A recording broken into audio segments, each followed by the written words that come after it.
So it looks like many of you were here last time.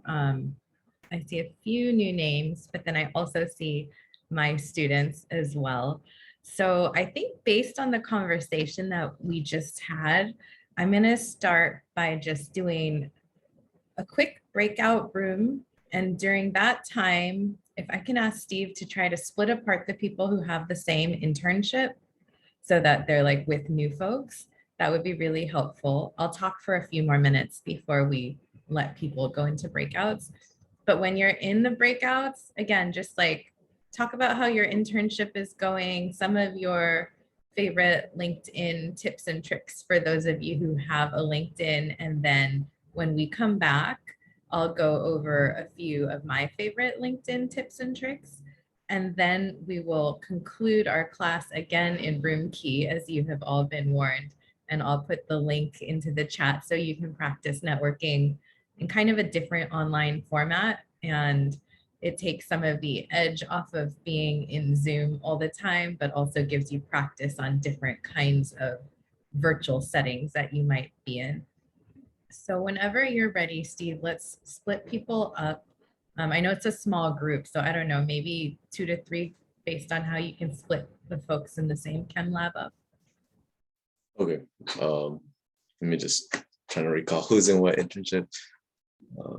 I think Ali, Samson, and Long are together, and Shenyu, Arlene, and Sure. and Cecily's with them too, and Arlene, Shenyu, and Andrea are together.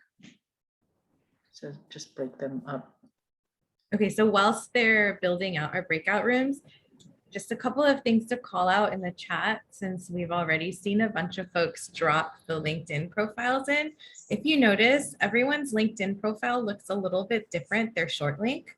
So remember that you can actually change your LinkedIn link. So it's easier for people to remember, including yourself, when you try to ask people to find you. So if you notice my LinkedIn link, it's simply my name, but a lot of other folks have a variety of dashes and numbers attached to their links. So that is like something that you definitely want to do. Go in and change your link, which you can do from your profile under settings, to something that's easily memorable both for yourself and for other people to find. So that's one tiny thing. And the second thing is, if you're actually meeting people in person and you're trying to share LinkedIn profiles, just as you would scan a QR code in Venmo, you can also just scan a person's LinkedIn. So you don't have to worry about making sure your name is spelt right or something like that. You can just go ahead and do that.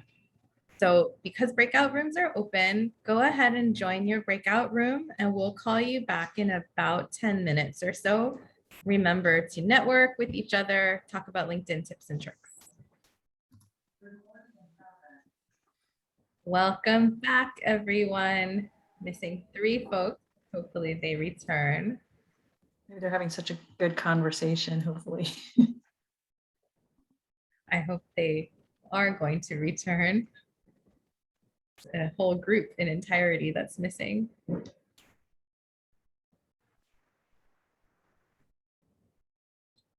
Oh, room 2 is still going strong. They're coming back now. Got it. All right. So let's do a quick share out of something interesting that you learned, or a LinkedIn pro tip that someone shared with you, or any other type of interesting conversation that you think the rest of the group should know about. We'll just go number by number. So group 1. Okay. We spent most of the time talking about like our internships, so I guess our time management wasn't super great there, but something really interesting to me at least was finding out that like for Sarah, that she's been doing her internship for like 1.5 years and just doing like the same internship and working on the same project. And I thought that that was really cool, like to know that this can like be, you can get involved with a company and do something long term, and that she said that she got a chance to really like see something from like start to finish over that long of a period of time. And I just thought that that was like interesting, because to me, I just thought this was like you do it over 1 quarter and then it's done and you do something else. So like, I didn't really know that it was like an option to keep like working with the same organization long term. Cool, cool. Group 2, you have anything to add? Yeah, we talked about how like the importance of a LinkedIn profile. And I think one of the things that we agreed on was that when you're working in an industry as an intern, anything that you want to pursue, like if it has anything to do with the field that you want to pursue in your career, it's important to have a LinkedIn that has kind of your experience in that industry. So that way you can share it with other people that you're working with. And you don't like, it's not a conversation, you don't have to sit there and be like, yeah, I've done this. It's all right there. And people can be like, oh, she has experience or he has experience in this field. Maybe I can recruit them to work for me because I need someone that has that experience. So I just think the importance of like having all of this internship experience on your LinkedIn and everything that you've managed to like develop skills in is really important. Definitely. And I'm just going to jump in with a couple of comments before I forget from the other group and you. So you don't necessarily have to write your internship down as an internship. You could just like whatever title they give you, you can put it and the duration of the work experience, right? Like you don't have to, so, I don't know, different folks have different opinions, but just to like let you know what you could do based on your own personal preference.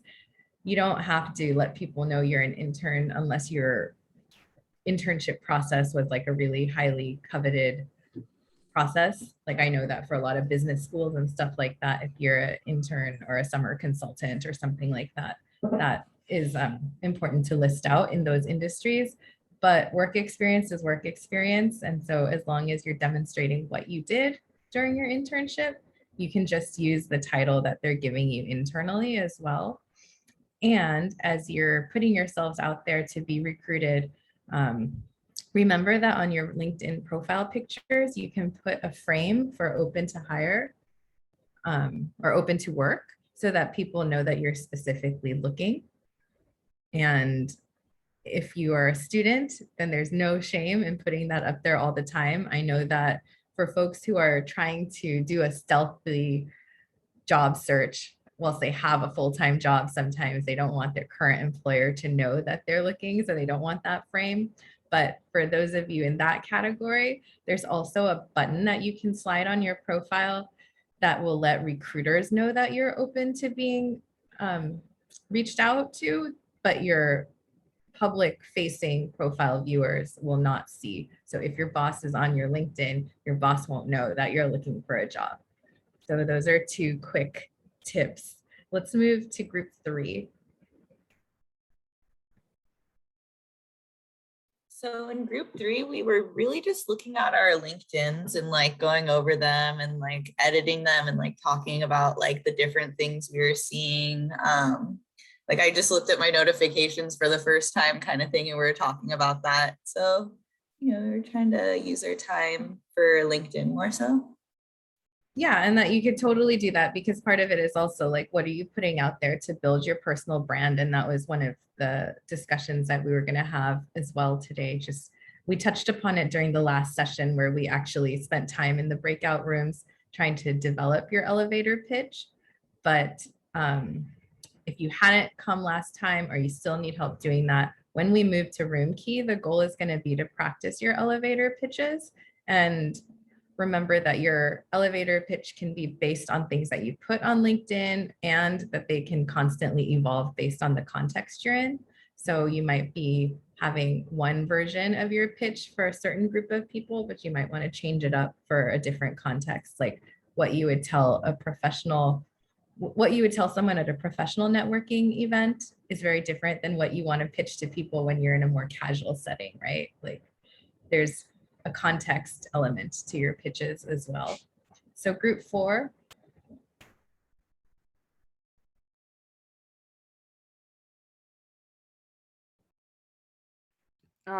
In group 4, we kind of just talked about like what we're doing in our internships. And then I kind of like just like started rambling about like what I'm doing, and they were just like listening. So we just kind of talked about like some personal, like just like school academic kind of stuff. But we didn't really talk about LinkedIn too much All specifically. those things that you did talk about, remember that you can package them in ways that you can put them on your LinkedIn profile. So a lot of folks will be like, but I don't have any actual like work experience at a job site, or I don't know like what else I can put to make me stand out. So we touched upon this a little bit for those of you in my classes or that were here last week. Your classwork can be something that you put on your LinkedIn profile. Like if you have a paper that you're really proud of, you can actually upload the whole paper as a post, and that will actually drive up your engagement. So the two things that drive up engagement on LinkedIn is uploading documents and videos. Those give you the most engagement from outside viewers, and it pulls your profile up on the LinkedIn search algorithms. So that's something to be really cognizant of. And then you can even post things just about your daily life in terms of like, like I had a great day at school today and we learned about these topics, and you do a little selfie video and you put it up there.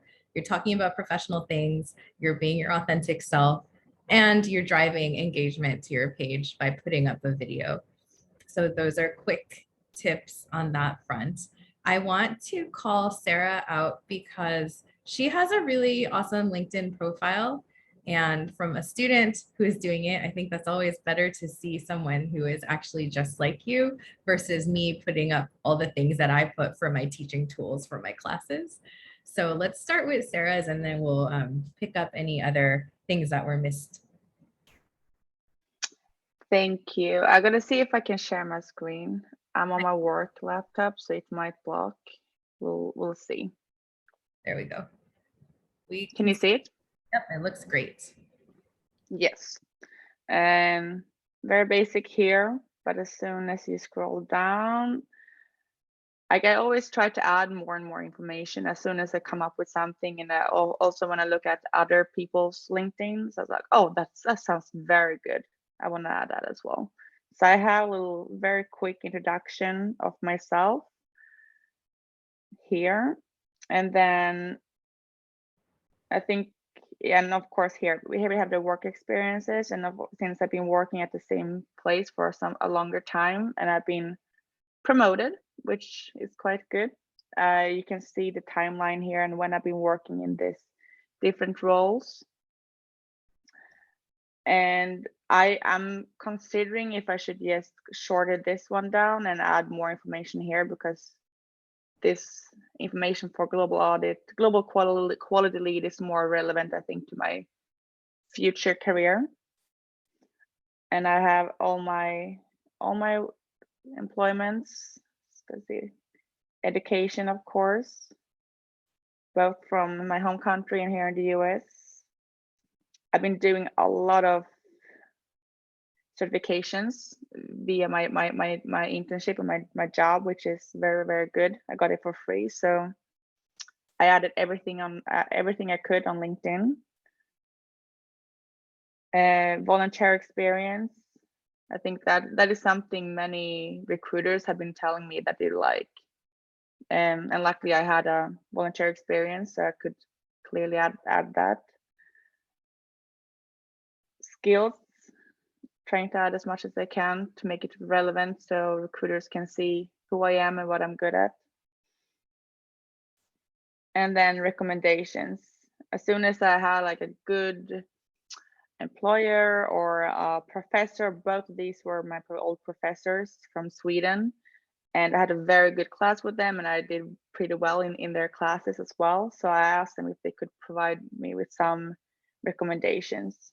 Probably I should start giving people recommendations as well, since it's still on 0. Accomplishments. I tried to add all my classes from Foothill. Some of them I've added, but not all of them. So I need to update these. All my languages. I think that's very relevant, especially for the work I'm doing now. So you can see how well you can communicate in those languages. Projects. I think this is something we could add from projects we've been doing at Foothill. So I need to add that as well. But yeah, I think it's quite, I've added a lot. Some information I need to update, but I think in a way, the more I can add, the better, because then the recruiter or the person can choose what they want to look for. Perfect. Thank you so much, Sarah. You can go ahead and stop your screen share if anybody does, or does anyone have any questions for Sarah? Feel free to ask. Okay, if not, Sarah is a great resource, and I'm sure happy to connect with you if you want to hear the student side of things. But there are a couple of things that were not clearly visible there. And so let's spend a little bit more time, just a few minutes, talking about a couple of things that you can do. And I'm going to go ahead and do my screen share and go over those features. Okay, so my favorite thing to put your name, how you want it to be spoken by engaging this speaker tool. And then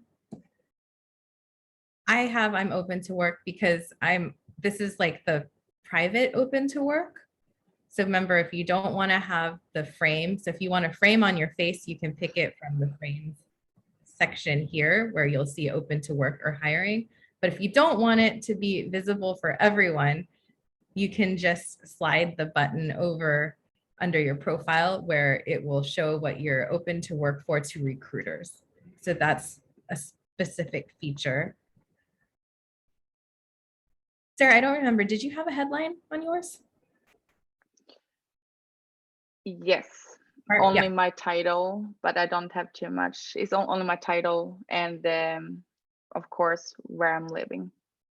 So remember, your headline is probably going to be the first thing that people will see aside from your profile photo, and your about section, which is down here. You can do a lot with it. You can put like several paragraphs if you wanted, but the likelihood of someone reading your about section is far less than your tagline, which everyone will pretty much automatically see. And then a couple new features that have popped up recently. Creator mode. This allows you to put a video in your profile picture. So that's kind of cool. And it's just very recent. So if you feel like you want to put yourself out there in a video format where you talk about what your key kind of strengths are, you can do that. And then I want to scroll down to show you, like, this is all basic stuff similar to Sarah, like experience and all of that business. But I'm going to try to scroll down to show you the media section. So if you didn't know, you can actually link to media that you've created,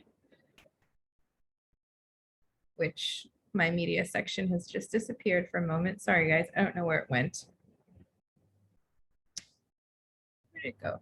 I don't want to scroll and make you too sick, but any media will permanently live with the links that are there, which is kind of cool. It might be buried under experience now, but for the recommendations, like I also don't have very many, but what I wanted to point out when Sarah was talking about giving recommendations, there is no shame in asking people to recommend you for things. So even your classmates that you did really like close group work with, that they can speak to some of your skills, you can totally just ask for a recommendation and even tell people that you'd be happy to do one for them as well. It's not like getting a recommendation for like a college application or anything, right? It's a lot more low stress. So you just ask and then see who's willing to do it. Let me see if I can click through. Can I just make a note about the recommendation, Miloni? I know the recommendation thing, it might be kind of weird. It feels weird, but like she said, you're all working in, well, many of you are working in teams this summer, and it might be something good to just ask your supervisor, because that can turn into a recommendation letter, right? Like that's a simpler thing to ask, and to ask your peers, because it's just a few sentences. And I know when I see that as a potential employer myself, when I see that people have gotten those little recommendations, it just shows me that they've gotten this endorsement from some other people. So doing that while you're not even on the job hunt, is a better time also to do it, rather than right as you're looking for a job or an internship and all of a sudden, like, you're trying to get all these recommendations on there. Do that while you don't have the pressure on, and as you're going, don't hesitate to reach out to people.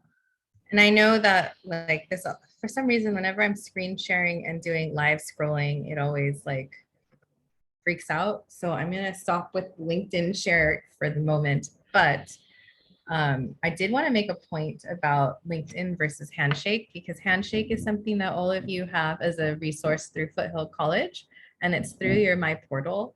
But the big difference between Handshake and LinkedIn is that LinkedIn's strength is only based on the number of connections you have. So in order to message people, you need to be even tangentially connected to them on the free version.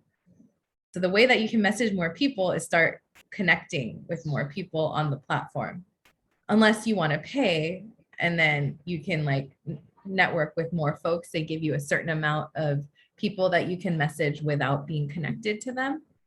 But that's not necessary if you're willing to just start sending people the connection invites. Handshake, on the other side, which Sophia just dropped in the chat, you all have through My Portal, and you can activate your Handshake account. And once you do that, you have access directly to every single other person who's in the Handshake ecosystem. You don't have to be connected to them personally, but if you're curious about an internship that they had or a place where they work now, you can go ahead and message them.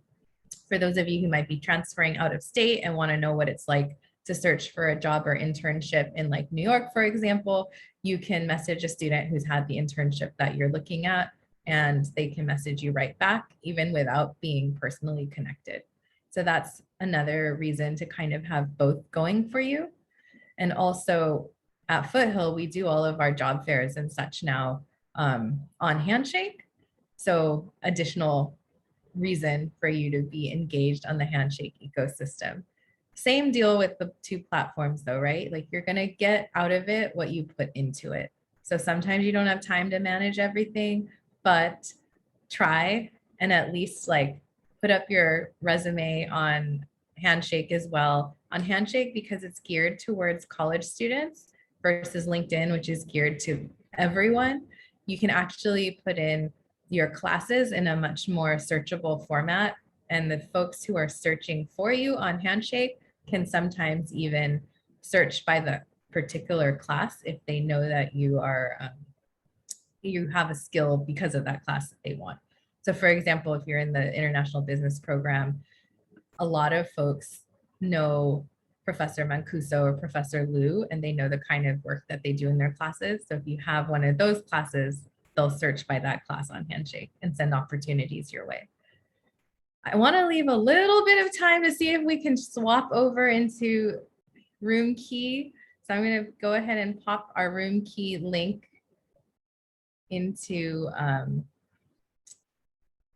the chat, and hopefully the room is still active this time and we can spend like 10 to 15 minutes there. This is our Room Key link. And when you can explain what it is for some of the folks who weren't here last time. So Room Key is going to be a virtual networking app that's kind of going to mimic real life more because you have an avatar. So once you get in, there's going to be tables. Make sure you try to sit at a table that has other people on it, because the conversations, you can only hear the people who are at your table. I will probably be hovering around the stage area, and if you ever want to come up to the stage, you can come up and chat with me there. But anything that we speak about on the stage will be heard by everyone. So, oh no, it ended again. I started it at 9. Thanks, Taylor. Let me try to, bye. I'm in it though. Darn. Let me just make a new one.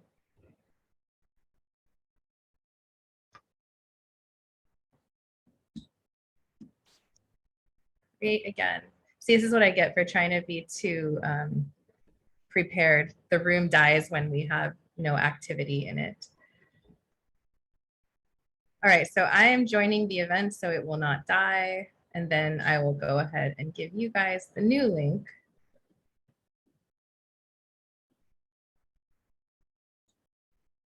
Which is here at the bottom of your chat now. And if someone hops in quickly, that would be great. So the room doesn't die again. I'm going to bounce out of here just to keep the room open.